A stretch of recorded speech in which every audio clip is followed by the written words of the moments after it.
I was writing science fiction about places that don't usually get looked at in science fiction, so I'd written about India, and I'd written about Brazil, which is another interesting place that doesn't get much science fiction. I was looking for something else.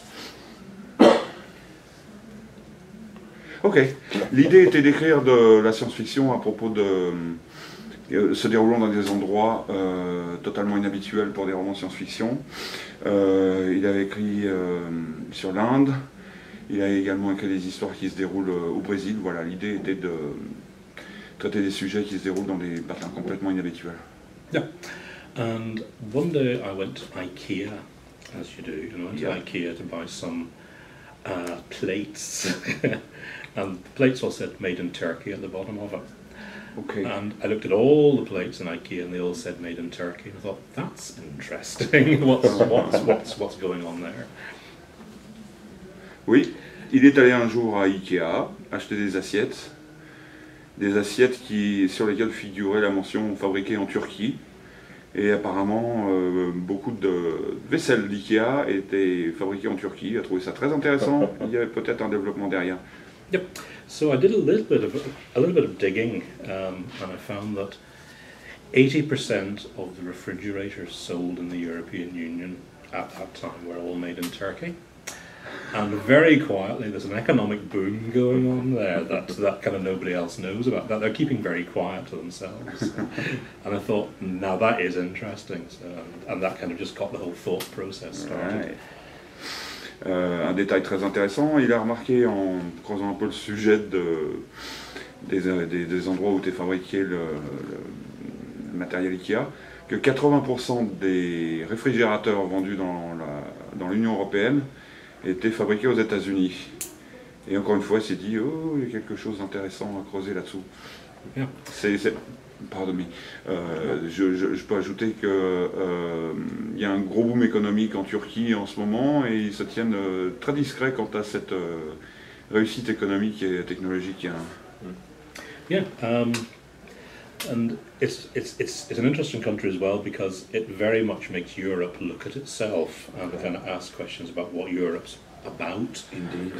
You know, there's this kind of former vast Islamic empire that got as far as the gates of Vienna and dominated Eastern Europe for centuries. Now it's kind of fallen back into modern Turkey, but Turkey still very much because Istanbul is the city on two continents, Europe and Asia, and it very much makes Europe look at itself and think about itself and what its attitudes are towards its Islamic neighbours. Bien, la Turquie est un pays qui semble provoquer un questionnement au sein de l'Union européenne. C'est un pays qui avait étendu un empire important au siècle dernier, au 19e siècle essentiellement, qui s'était étendu jusqu'aux portes de l'Autriche de Vienne, qui avait dominé une grande partie de l'Europe orientale, qui depuis s'est recentré autour d'Istanbul. Istanbul qui est la ville de deux continents, c'est un pays réparti sur deux continents, et qui devrait provoquer pas mal de réflexions du continent européen sur le rôle de ce pays et du continent voisin sur lequel il empiète. Yeah, so kind of all kind of the ingredients were there, and yet again it's a place that kind of science fiction is pretty much ignored, despite the fact that Turkey in the 1970s did some of the best really bad science fiction movies. Yes. The Turkish Star Wars is brilliant. The Turkish Star Trek, the women's uniforms, the skirts are so short you can see what they've eaten for lunch, basically. Because basically it was cheaper to make it themselves than to buy in the series.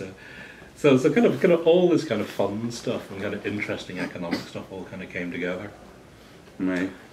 La Turquie est un pays qui a été largement ignoré par la science-fiction, même si en fin de compte c'est un pays qui dans les années 70 a été très productif, notamment dans le milieu cinématographique. Il y a eu un Star Wars turc, il y a eu un Star Trek turc qui à leur façon étaient des chefs-d'œuvre ignorés. C'était bien sûr, pour eux, c'était une façon de faire des économies. Ça a coûté moins cher de produire eux-mêmes chez eux que d'acheter les séries américaines, les films hollywoodiens. Yeah, I mean, I used to work in the media, in television, and you can tell an awful lot about a country from its media. And Turkey has modern Turkey is a real kind of media powerhouse. Popular television, game shows, popular music. It actually really expands into the Middle East. And they had this fabulous idea for a reality TV show.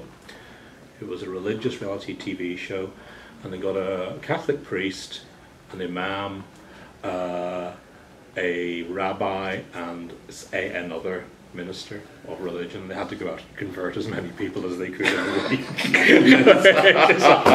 It's a brilliant. I would watch that. Ouais. Et Andy, il a travaillé dans les médias, il a travaillé pour la télévision précédemment. Et son idée est qu'on peut découvrir beaucoup d'un pays à travers ses médias. Et en ce qui concerne la télévision, la Turquie est quelque chose comme une usine à gaz fabuleuse qui produit des tonnes de programmes, qui produit des chaînes de jeux, qui produit des chaînes musicales, qui envahissent tout le reste du continent asiatique. Et ils ont eu récemment une idée absolument fantastique d'un jeu de reality télévision qui était de regrouper un prêtre catholique, un imam, pardon, je vais la refaire. Un imam, j'ai le mot sur le bout de la langue, musulman, voilà, c'est ça. Je refais la phrase. Ouais, et ils ont donc eu une idée fabuleuse de jeu de reality TV qui est de regrouper un prêtre catholique, un imam musulman et un rabbin israélite, et de lancer entre eux une compétition à celui qui convertirait le plus de douailles.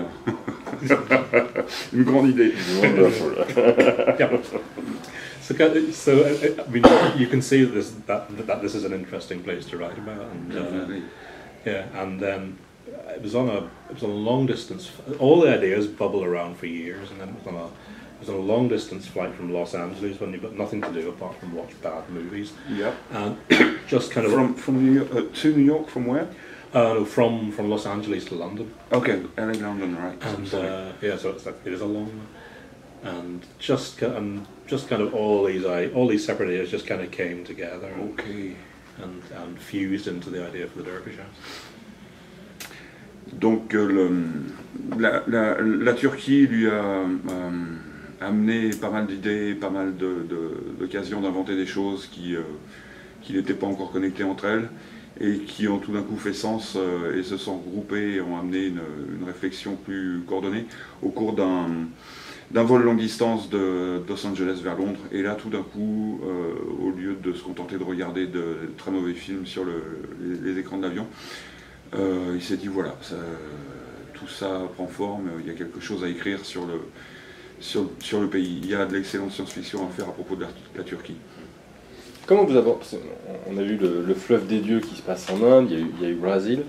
Là, vous êtes en Turquie. Comment est-ce que vous travaillez? C'est-à-dire qu'il y a beaucoup de documentation sur le pays, vous vous rendez sur place. Alors, on a l'impression qu'il y a une grosse gestation en fait de ces romans. Comment est-ce que vous travaillez? How do you work? How do you start working at your novels? The overall feeling is that you gather a lot of documentation. You work for years, gathering details. You've been writing about India. You've been writing about Brazil. Turkey now. How do you get in gear with writing about a particular country? Yeah, it's a slow process. It takes about 3.5 years to actually. My publishers would like it to be a lot more frequently. I would like it to be a lot more frequent than that. But I do a lot of reading. I travel as much as I can. I talk to as many people as I can as well. I mean, I live in Northern Ireland, but there is quite a large Brazilian community in Northern Ireland. They'll They I'm sorry. told you. It should have been shut off. Damn. They all pretend they're Portuguese, but everyone knows they're Brazilian. And it's just kind of, you know, getting in touch with them and finding out how different the mindset is from these countries than, you know, from our own. It's not something I get completely right, but, you know, at least I, you know, try to do it. Right. Okay. Ok. D'après lui, le processus, son processus habituel de travail avant de se lancer dans la rédaction, ça prend à peu près 3 ans et demi. Dont il dit que son éditeur aimerait bien que ça soit moins long à chaque fois. Lui-même aimerait bien que ça prenne beaucoup moins de temps, ça permettrait d'être plus productif. Il lit beaucoup sur les pays où il souhaite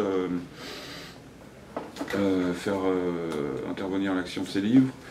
Il voyage un maximum le plus possible, il essaye de rencontrer des gens, de parler avec les gens du pays. Il habite l'Irlande du Nord et par exemple il y a une grosse communauté brésilienne en Irlande du Nord. Et son idée est de généralement essayer de définir l'état d'esprit des gens du pays et ensuite de se lancer dans la rédaction. Une petite idée sur l'idée de l'attentat qui va changer beaucoup de choses pour les personnages. Est-ce que c'est compliqué à traiter en tant qu'écrivain d'organiser entre guillemets cet attentat? About the terrorist strike, Yeah. I mean, is it complicated for a writer to organize on paper this kind of event, so-called event? Yeah. I don't know. I mean, I live in Northern Ireland, so I have heard car bombs go, so I kind of know what it's like. And it's very much the sense of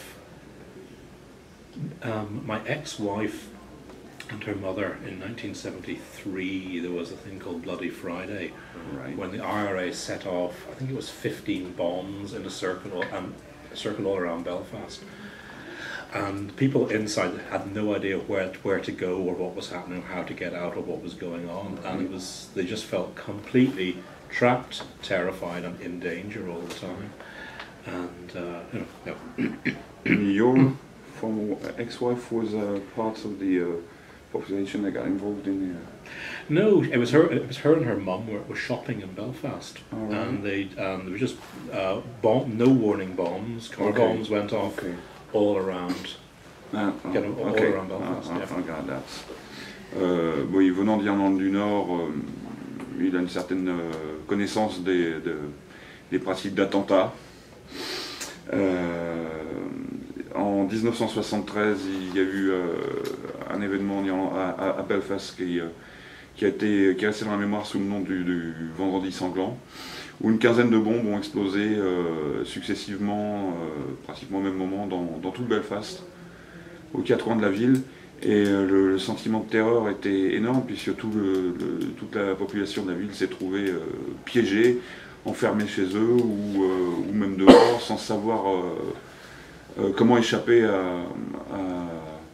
à ce piège. Comment est-ce que ça n'allait pas péter la seconde d'après à côté de soi? Est-ce qu'il fallait rentrer chez soi ou on ne pouvait pas? Sa belle-mère de l'époque, la mère de son ex-épouse, s'est retrouvée coincée dans un Belfast mis pratiquement à feu et à sang alors qu'elle était tout simplement sortie faire du shopping. Yeah, so it's kind of a sense of near kind of panic, but helplessness at the same time. Right. And I kind of wanted to try and convey that in the. Paralyzing. That's the word. Yes, exactly. Yes. You need to do something, but if you do something, it may get you into worse trouble. It's because you may run into the next bomb, and I wanted to kind of convey that in the bomb attack on the tram at the very start. And also, somebody told me that in suicide bombings, people blow themselves up. The head is quite robust. The skull is fairly strong. So the head tends to remain intact after the suicide bombing, and they find them in trees. Apparently, the rest, but the head is frequently, you know, intact or wedged into gutters. And I think I put that in the book as well, actually. Bien. The head. Pour revenir à cet attentat d'une quinzaine de bombes successives de 1973, il a essayé de s'inspirer du sentiment de panique qui peut saisir les gens à ce moment-là et qui est totalement paralysant parce qu'on ne sait plus du tout quoi faire. On a le sentiment que si on tente quoi que ce soit, on pourra très bien se trouver à l'endroit de la prochaine bombe sans l'avoir voulu, bien entendu.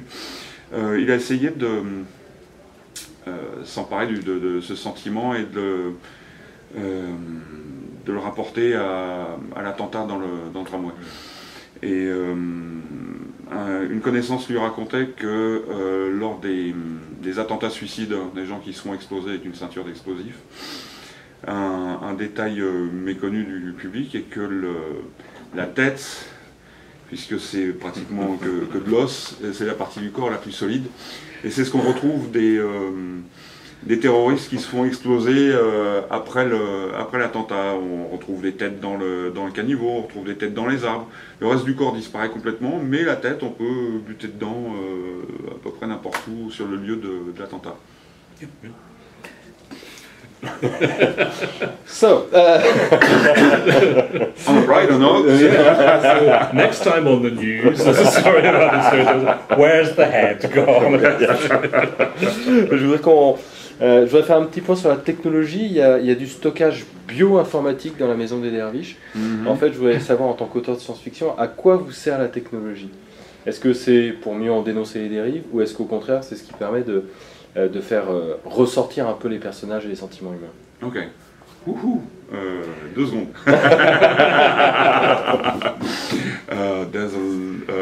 Your writing involves, especially in House of Dervishes, a lot of biotechnology. Is that something you're familiar with? Is it something that you try to warn people about, or is it something that helps you to get deeper into your characters' feelings and convey feelings through that means? Yeah. In each of the books I've set in the developing world, I've kind of used a well-known science fiction concept, but taken it somewhere else. So River of Gods in India is about artificial intelligence, Brazil is about parallel universes, and the Dervish House is about biotechnology and nanotechnology, very, very small machines. Just 1 second. Sure, yeah. I'm sorry. Brazil is about parallel universes, okay? Please do go on. I do not mean to interrupt the main thoughts. And it, as I was doing research into the book, I was interested in Islamic calligraphy. I'm sorry? Writing. Okay. Oh yeah, right. Calligraphy. Yeah. Sorry. And the British Library had a beautiful exhibition of sacred calligraphy from around the world. And the one that was actually most interesting was it was Jewish, Sephardic Jewish writing. And because they're not allowed to represent objects in Judaism, you're not allowed to draw animals, but you can shape them out of letters. Okay. So you can spell like the word dog and shape the letters into a dog and things like that. Okay. I'll go on a bit, but yeah, it's probably enough for you. Yes, please. Dervish, I'm sorry, just one last detail, I did not have the time to write that. Dervish was about what special concept? Nanotechnology. Okay, thank you very much. Just want to be thorough for the translation.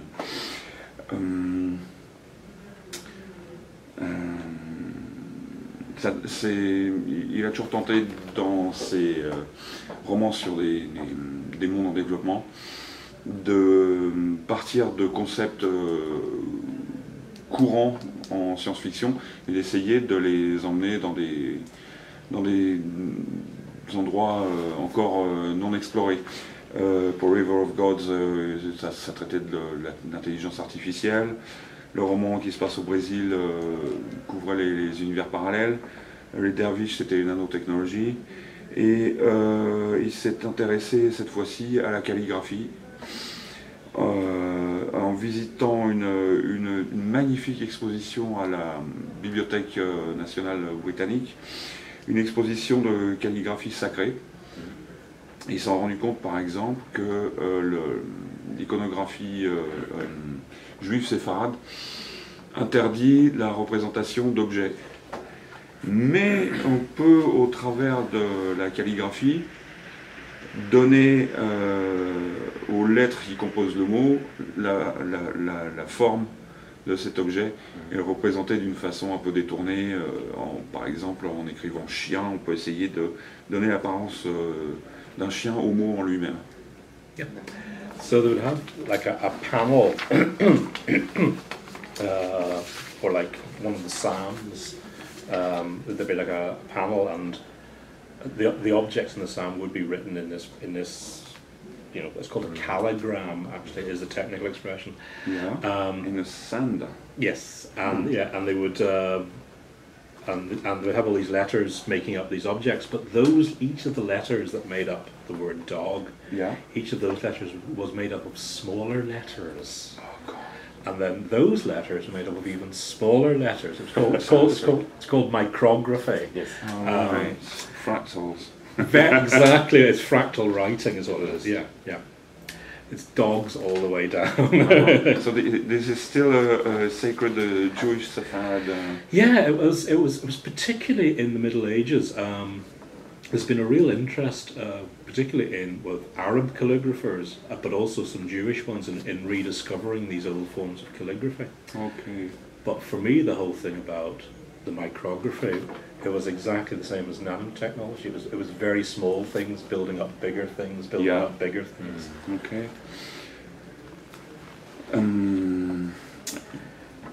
Toujours dans cette même exposition de calligraphie à la Bibliothèque nationale, il a découvert des panneaux composés de lettres, encore une fois, cette fois-ci formées dans du sable, de la calligraphie dans du sable, qui s'appellent des calligrammes. Et pour revenir à cet exemple du mot chien, il a découvert que les lettres qui formaient le mot chien étaient elles-mêmes composées de lettres plus petites, qui elles-mêmes étaient composées de lettres encore plus petites, comme par exemple les fractales, qui sont toujours composées du même motif qui se répète en plus petit à l'intérieur. Le terme exact pour cette technique est la micrographie.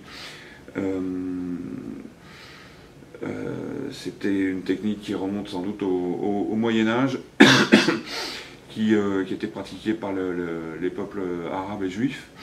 Et son idée était que la micrographie l'a amené à faire un parallèle très évident, en fin de compte, avec la nanotechnologie, où des composants minuscules mènent à composer une pièce plus grande qui ensuite compose une pièce encore plus grande et ainsi de suite. Il y a une analogie très facile. Yeah. So, and that became kind of the central image for the book. It was small things building into big things, big things breaking down into small things. It was all about scales. So one small bomb on a tram scales up into this massive conspiracy.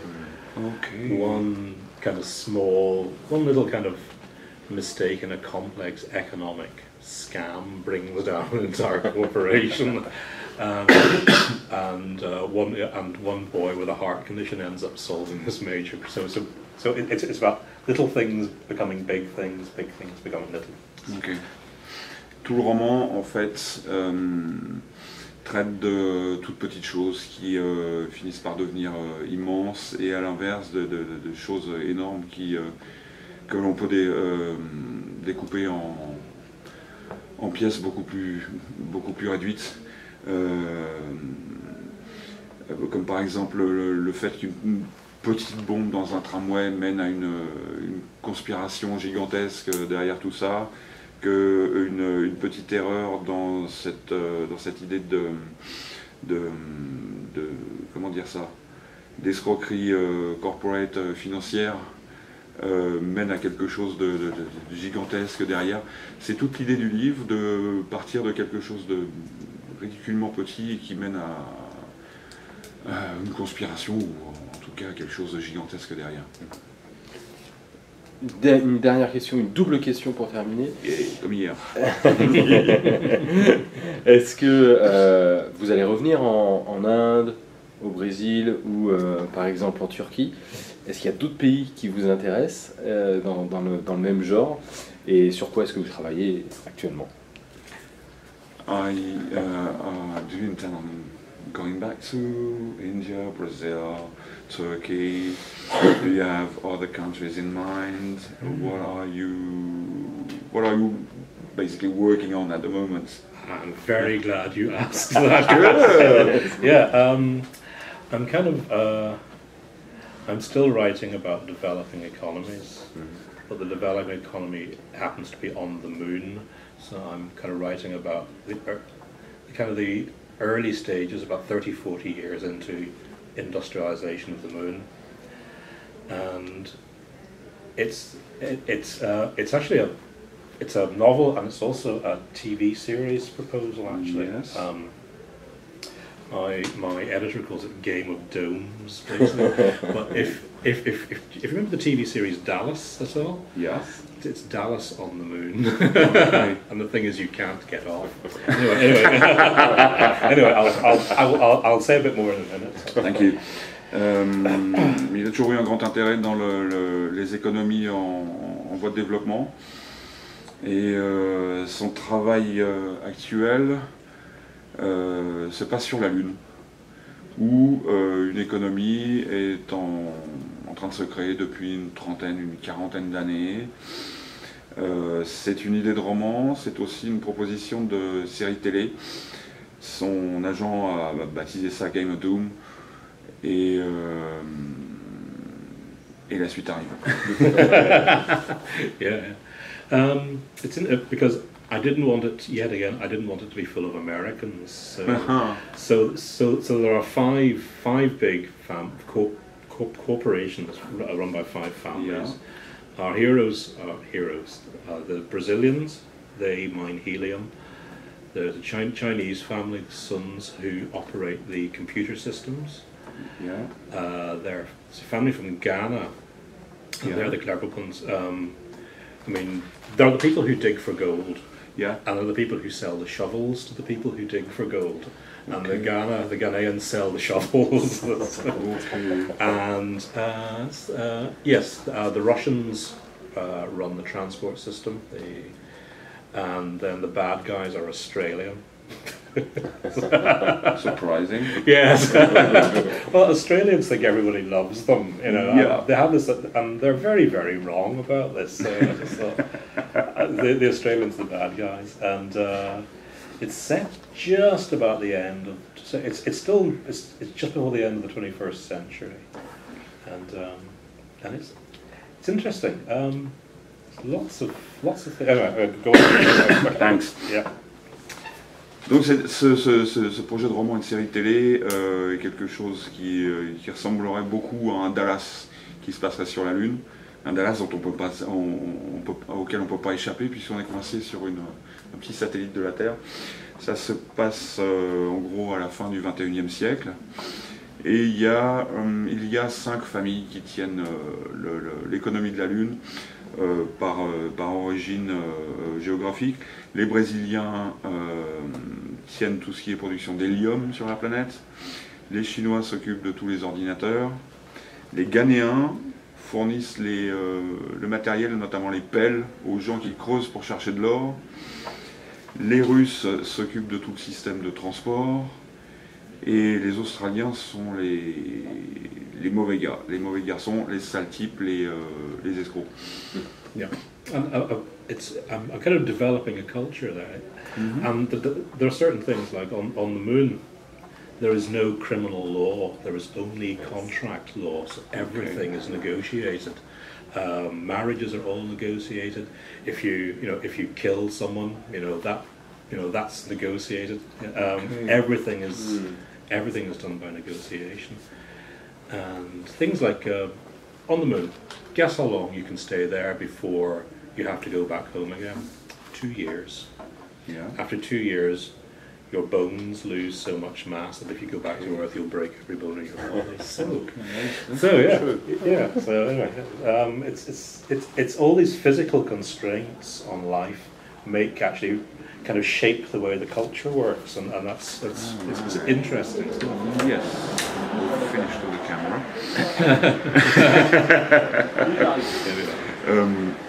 Keeps running. Il aime beaucoup, en fait, c'est toute la construction d'une culture qui est en jeu dans ce projet. Et l'idée est que sur la Lune, il n'y a pas de loi, il n'y a pas de comment on dit déjà, il n'y a pas de code de loi. Tout est géré et prévu par des contrats. Si on veut se marier, ça se négocie à l'avance et on signe un contrat. Il n'est pas du tout illégal puisqu'il n'y a pas de loi d'assassiner des gens, mais ça se négocie ensuite, voilà.